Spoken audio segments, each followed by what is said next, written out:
Bueno, muy buenos días para todos. Felices Pascuas. Estamos en la octava de Pascua del año 2025.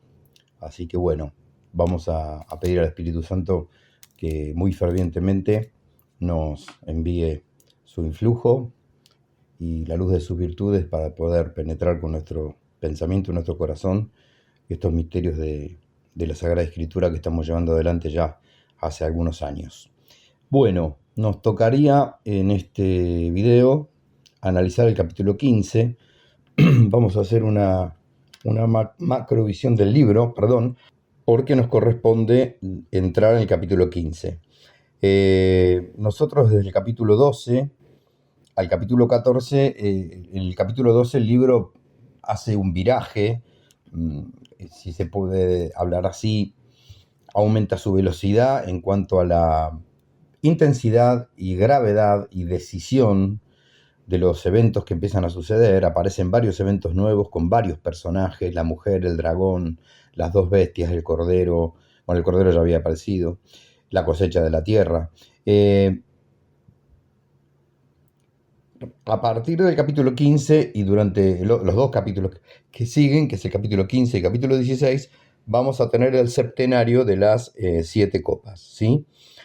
Bueno, en este septenario de las 7 copas, eh, en el capítulo 15 vamos a tener recién el himno de Moisés y la aparición de los 7 ángeles con las 7 plagas, ¿sí? Las 7 copas se van a desarrollar a partir del capítulo 16, a lo largo de todo ese capítulo. En este septenario del capítulo 16 no vamos a tener esa pausa que suele haber entre el sexto y séptimo evento de cada septenario, como acostumbraba a ser el autor sagrado, sino que vamos a leer las 7 copas de corrido. Pero primero ocupémonos del capítulo 15, que consta del himno de Moisés, así comienza, y los 7 ángeles con las 7 plagas. Muy bien. Vamos a dividir este capítulo 15 en algunas pericopas. La primera que vamos a leer es 15:1-4, Apocalipsis capítulo 15, versículos del 1 al 4. Leamos el texto canónico. Vi en el cielo otra señal grande y maravillosa: 7 ángeles que tenían 7 plagas, las postreras, porque con ellas se consuma la ira de Dios. Vi como un mar de vidrio mezclado de fuego, y a los vencedores de la bestia, y de su imagen y del número de su nombre, que estaban en pie sobre el mar de vidrio y tenían las cítaras de Dios, y cantaban el cántico de Moisés, siervo de Dios, y el cántico del Cordero, diciendo: Grandes y estupendas son tus obras, Señor, Dios Todopoderoso. Justos y verdaderos tus caminos, Rey de las naciones. ¿Quién no te temerá, Señor, y no glorificará tu nombre?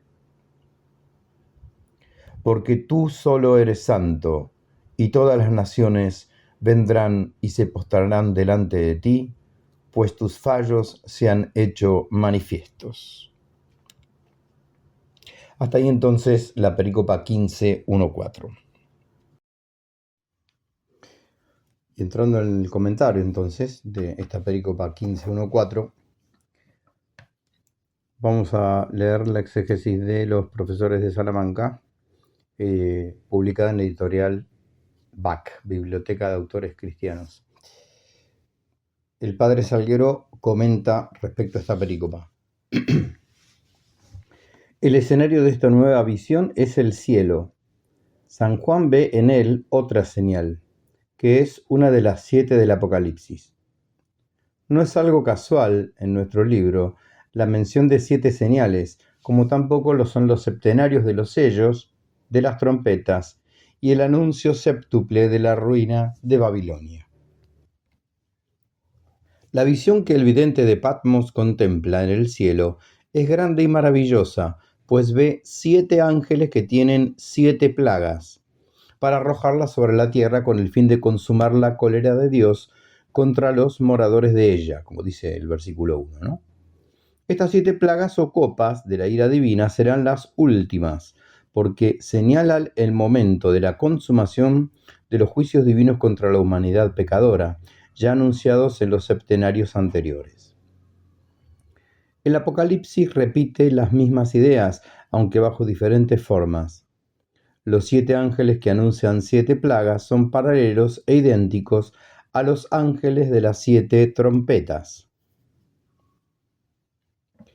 El simbolismo de las 7 plagas de la cólera divina, contenidas en sus respectivas copas, era tradicional en Israel. La idea de plaga tal vez haya sugerido a San Juan la imagen del Mar Rojo y la de Israel entonando el cántico de victoria sobre los egipcios. También el nuevo Israel, es decir, los triunfadores de la bestia, son presentados sobre un mar de vidrio mezclado de fuego, entonando un cántico de victoria. La felicidad de los bienaventurados nos es presentada de nuevo bajo la forma de una liturgia que se desarrolla en la presencia de Dios, y el acto litúrgico tiene como cuadro el cielo, del mismo modo que en Apocalipsis 4:6 y 7:9. Los reflejos de fuego que ve Juan producidos sobre el mar de cristal deben de ser causados por la gloria de Dios, o sea, por el resplandor luminoso que se desprendía de su persona. Es una imagen magnífica la del mar de vidrio, ¿no? Qué bárbaro. Prosigue Salguero. Esta luminosidad era concebida por los israelitas como un vestido que rodeaba a la divinidad. Ahí está citando, sugiere confrontar con el Salmo 104. Los vencedores son los que en medio de las persecuciones se mantuvieron fieles al Cordero y no quisieron adorar la imagen de la bestia ni aceptar su marca. Se trata de los vencedores de la persecución descrita en el capítulo 13, que celebran el triunfo de su nuevo éxodo de Egipto, de este mundo, con un nuevo cántico. Están de pie y acompañan su canto con cítaras sobrehumanas pertenecientes a la liturgia divina del cielo. Por eso el autor sagrado las llama cítaras de Dios, un superlativo semítico equivalente a cítaras grandísimas, y aquí muy probablemente significa cítaras muy superiores a la de los mortales. Prosigue el comentario de el Padre. El cántico que entona se dice que es el cántico de Moisés. El cántico que entonan se dice que es el cántico de Moisés, o sea, el cántico pronunciado por Moisés después del paso del Mar Rojo. Éxodo 15, 2:19. O también el cántico que se encuentra en el Deuteronomio 32, del 1 al 43, en donde Moisés canta la justicia de las cóleras divinas contra su pueblo infiel. Pero también es llamado el cántico del Cordero, porque Cristo es el verdadero héroe de esta victoria. Jesucristo es el segundo libertador del pueblo de Dios, que con su sangre redentora nos redimió de la esclavitud del demonio. El Nuevo Testamento presenta a veces a Jesús como un nuevo Moisés. El cántico es un mosaico cuajado de reminiscencias bíblicas, inspirado principalmente en varios salmos y cánticos del Antiguo Testamento. El Padre Salguero ahí nos invita a confrontar con Deuteronomio 32:4, con Jeremías 10:7, con el Salmo 86, versículo 9, 93:5, 98:1, todos salmos, ¿no? 111:2, 139:14, 145:17. Muy bien. Sigue el Padre Salguero. El cántico celebra el poder de Dios omnipotente, que obra maravillas en favor de los suyos.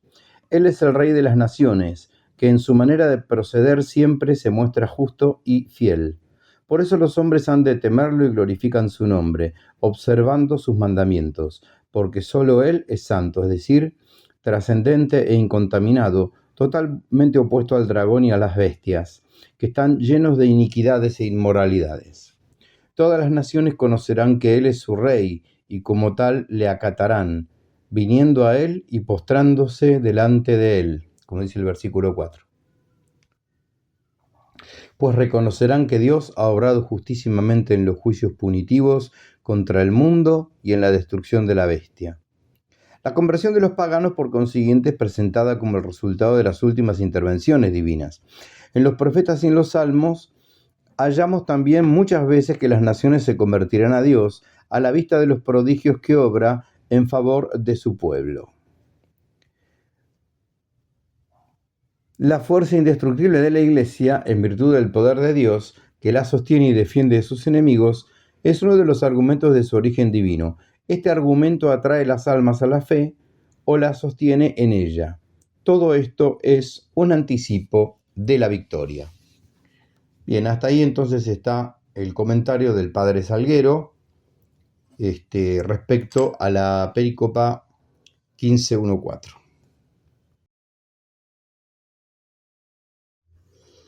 Bueno, y prosiguiendo la lectura de este relativamente breve capítulo 15, porque llega hasta el versículo 8, el texto desde 15.5 al 8 dice lo siguiente. Después de esto vi cómo se abrió el templo de la tienda del testimonio en el cielo, y salieron del templo los 7 ángeles que tenían las 7 plagas, vestidos de lino puro, brillante y ceñidos los pechos con cinturones de oro. Uno de los 4 vivientes dio a los 7 ángeles 7 copas de oro, llenas de la cólera de Dios, que vive por los siglos de los siglos. Se llenó el templo de humo de la gloria de Dios y de su poder, y nadie podía entrar en el templo hasta que se hubiese consumado las 7 plagas de los 7 ángeles. Hasta ahí entonces el texto del capítulo 15. Y el comentario del padre Salguero a estos 3 versículos últimos del capítulo 15 dice lo siguiente. Después de contemplar a los bienaventurados entonando el cántico del Cordero, San Juan ve cómo se abre el templo celeste. Una escena semejante se encuentra en Apocalipsis 11:19, en donde también se deja ver el templo de Dios y el arca del testamento. El santuario que contempla el vidente de Patmos en el cielo es también designado con el nombre de la tienda del testimonio. Esta expresión alude al tabernáculo del desierto, porque el primer templo que levantaron los israelitas cuando andaban errantes por el desierto fue una tienda grande. También era llamado este santuario del desierto la tienda de la reunión, porque en ella se reunían Yahvé y Moisés para hablar. Y en Números 9:15 es designada como la tienda del testimonio, en cuanto que en ella se guardaba el arca de la alianza, que contenía las tablas de la ley, las cuales eran del testimonio, la prueba, el pacto entre Yahvé e Israel. Prosigue el padre Salguero. En esta sección se nos describen las últimas intervenciones divinas contra los adoradores de la bestia. Toda la visión de las 7 plagas ofrece un estrecho paralelismo con los capítulos 8-9. Los 7 ángeles que las van a ejecutar ya han sido presentados en el versículo 1. Ahora los ve San Juan salir del templo celeste con las 7 plagas, como dice el versículo 6. Probablemente estos 7 ángeles son los mismos que tocaron las 7 trompetas. Traen consigo las 7 plagas, porque los castigos y la misericordia proceden igualmente del santuario como también del altar. Todo, hasta los mismos azotes, está ordenado a la salud de los hombres y de la iglesia de Dios. Van vestidos de lino puro, brillante, y ceñidos los pechos con cinturones de oro, como los sacerdotes. Porque la misión que llevan es una misión sagrada. Al castigar ofrecen como un sacrificio a la justicia divina ofendida y conculcada. La indumentaria de los ángeles recuerda también la del ser misterioso de Ezequiel, que sale del templo para castigar a Jerusalén. Eso se puede ver en Ezequiel 9:2-3. Es muy posible que el autor del Apocalipsis se inspire en la escena del profeta Ezequiel. Prosigue Salguero. En el momento de salir los 7 ángeles del templo celeste, uno de los 4 vivientes que sostiene el trono de Dios dio a los 7 ángeles las 7 copas de oro llenas de la cólera de Dios eterno, como versa el versículo 7.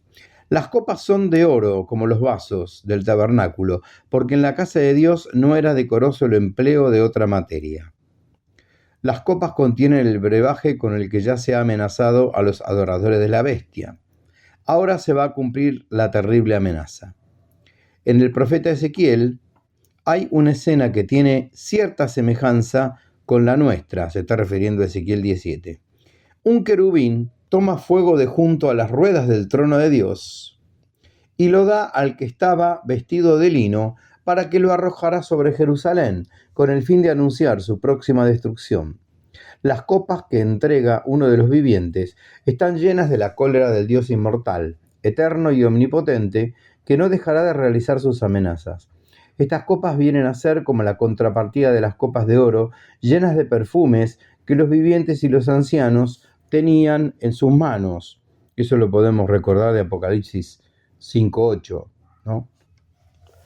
Las copas son entregadas a los ángeles por uno de los vivientes, lo mismo que eran los vivientes los que llamaban a los jinetes en el capítulo 6, porque son los representantes de la naturaleza que se asocia a la venganza que va a tomar su creador. El humo que llena el templo celeste, en el versículo 8, es un rasgo propio de las teofanías. En la inauguración del templo de Salomón, el humo o la nube llenó la casa de Yahvé. Eso se ve en 1 Reyes 8, 10, 11. La nube era el signo de la presencia de Yahvé que tomaba posesión de su templo. También el profeta Isaías vio en la visión inaugural a Yahvé rodeado de serafines que le aclamaban, y al mismo tiempo el templo en donde tuvo la visión se llenó de humo. Dios quiere hacer sentir la majestad de su presencia con esta imagen sensible. Además, de este modo el santuario se hace inaccesible durante la promulgación de los azotes, para significar la ejecución inexorable de los decretos divinos, o bien para indicar que los juicios de Dios son impenetrables e incomprensibles hasta que se hayan realizado. Todo esto es la preparación de las plagas que los 7 ángeles van a derramar sobre la tierra.